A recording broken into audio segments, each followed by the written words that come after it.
Il y avait une certaine sympathie, je dirais, il y a encore 5 ans pour les thèses climato-sceptiques. Après tout, bon, on est dans une démocratie, on ne peut pas l'empêcher, mais c'est moins vrai du côté des médias actuellement qu'il y a 5 ans, j'en suis vraiment convaincu.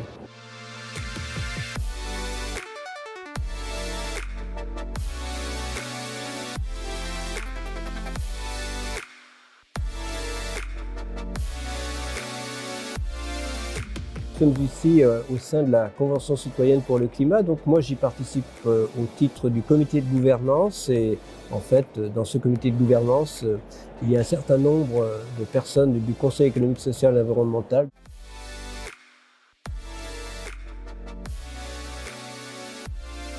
Les choses ont énormément évolué parce qu'il y a réellement une prise de conscience de la réalité du réchauffement climatique. Je dirais ce à quoi s'accrochaient les climato-sceptiques, c'était très souvent oui, mais on n'est pas sûr de la réalité du réchauffement climatique.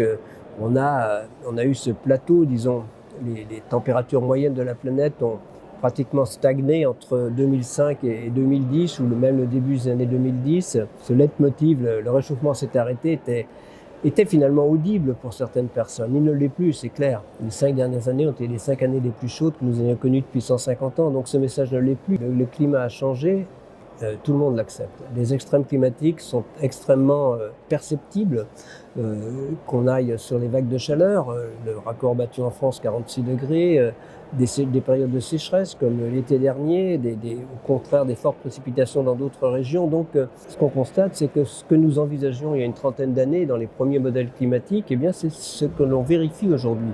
C'est-à-dire aussi bien en termes de rythme de réchauffement, nous sommes sur un rythme de 1 à 2 dixièmes de degré par décennie, que de cette perception d'une intensification de certains événements extrêmes, pas partout, mais dans certaines régions. Et donc, les arguments ne sont plus là, c'est très clair. Oui, le climat change et les gens comprennent bien que ce sont quand même nos activités qui en sont à l'origine.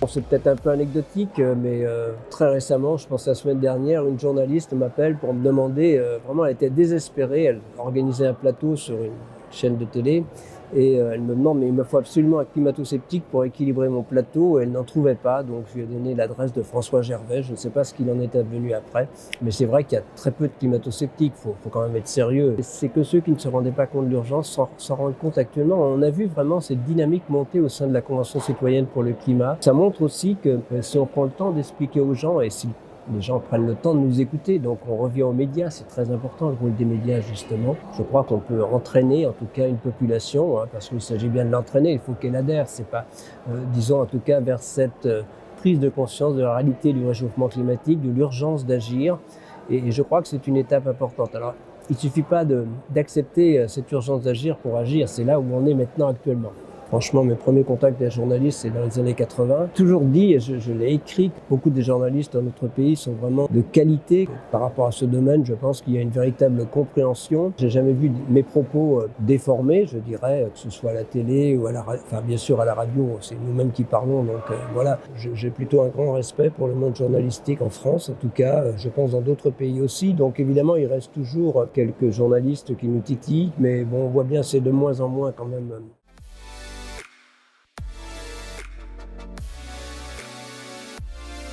Disons, je pense que tous les jeunes qui travaillent sur le climat, sur ses conséquences, ont envie de communiquer. Donc c'est ça que le message. Donc aller vers notre communauté. D'ailleurs, je pense que beaucoup de journalistes le font. C'est pas du tout un reproche, mais voilà, n'hésitez pas à interagir. Si vous avez des infos, demandez-les. Les gens vous les donneront avec beaucoup de plaisir et d'enthousiasme généralement, et aussi de qualité. On ne peut pas être journaliste sur les aspects liés au changement climatique sans s'informer à travers les rapports du GIEC, par exemple. Les rapports du GIEC restent des documents extrêmement riches, d'abord, exacts. C'est une expertise collective, donc moi j'étais une vingtaine d'années impliqué dans le GIEC, je n'y suis plus, mais notre objectif c'est finalement de communiquer vers l'extérieur, de fournir à tous ceux qui le souhaitent les éléments de connaissance, de vulgarisation, mais aussi pour les décideurs politiques, les éléments de décision. C'est bien ça le rôle du GIEC. Et donc, alors après, il y a différents niveaux de lecture. Ceux qui sont passionnés peuvent aller dans le détail des chapitres, mais justement, on a fait aussi des résumés pour décideurs qui sont un bon point de départ de lecture, de référence. Et donc,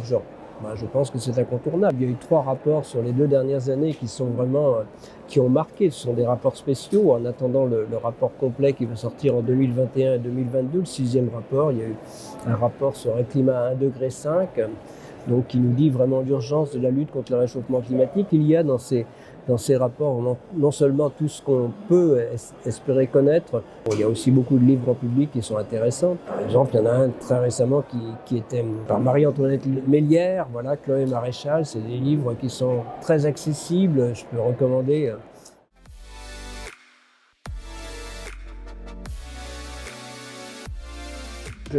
Je sais la limite des initiatives, je sais aussi que ce ne sont que des exemples, mais c'est comme ça qu'on va avancer. Donc je suis effectivement pour mettre en avant les choses qui marchent, voilà, et donc c'est un plaidoyer pour l'action. Je sais la difficulté de la lutte contre le réchauffement climatique, mais je crois que toutes les initiatives sont bonnes et c'est pour cela que je suis heureux d'être impliqué dans la Convention citoyenne pour le climat. J'espère qu'il y aura des propositions. Il faut donner ces exemples, il faut les faire connaître, même si généralement au départ ce sont des exemples assez limités, mais il faut qu'ils irriguent effectivement au maximum l'ensemble de la population.